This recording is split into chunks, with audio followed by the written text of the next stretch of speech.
ઝઘડિયા જીઆઈડીસીના પ્લોટમાં આવેલ સત્યમ કેમિકલ ઇન્ડસ્ટ્રીઝમાં રવિવારની રાત્રિએ કેમિકલ દ્વારા ટેસ્ટિંગ ચાલતું હતું। આ ટેસ્ટિંગની પ્રક્રિયા દરમિયાન તેમાં પાણી એડ કરતા સમયે અચાનક કોઈ ટેકનિકલ ખામીને કારણે આખા પ્લાન્ટમાં વાયુ પ્રદૂષણ ફેલાયું હતું। ઝઘડિયા જીઆઈડીસીના પ્લોટ નંબર 830013 માં આવેલ સત્યમ કેમિકલ ઇન્ડસ્ટ્રીઝમાં રવિવારની રાત્રિએ કંપનીમાં નવી પ્રોડક્ટ R&B બેચનું રિવારોક્સિવિન કેમિકલ દ્વારા ટેસ્ટિંગ ચાલતું હતું। આ ટેસ્ટિંગની પ્રક્રિયા દરમિયાન તેમાં પાણી એડ કરતા સમયે અચાનક કોઈ ટેકનિકલ ખામીને કારણે આખા પ્લાન્ટમાં વાયુ પ્રદૂષણ ફેલાયું હતું અને તેના ગોટે ગોટા હવામાં પ્રસરી ગયા હતા।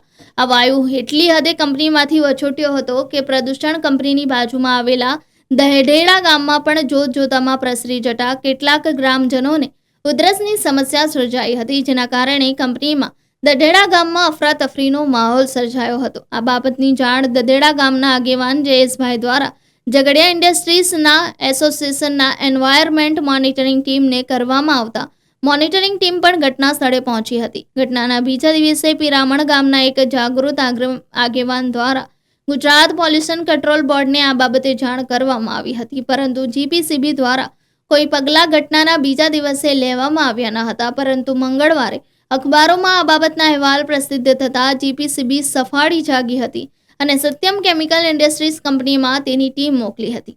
આ બાબતે ગુજરાત પોલ્યુશન કંટ્રોલ બોર્ડના અધિકારી વિજય રાખોલિયાનો ટેલિફોનિક સંપર્ક કરતા તેમણે હાલમાં ટીમ તપાસમાં ગઈ છે તેમ જણાવ્યું હતું અને R&D બેચની પ્રોસેસ દરમિયાન રિએક્શન થતાં પ્રેશર વધ્યું હતું અને તેને રિલીઝ કરવાને કારણે આ ઘટના બની હતી તેમ જણાવ્યું હતું।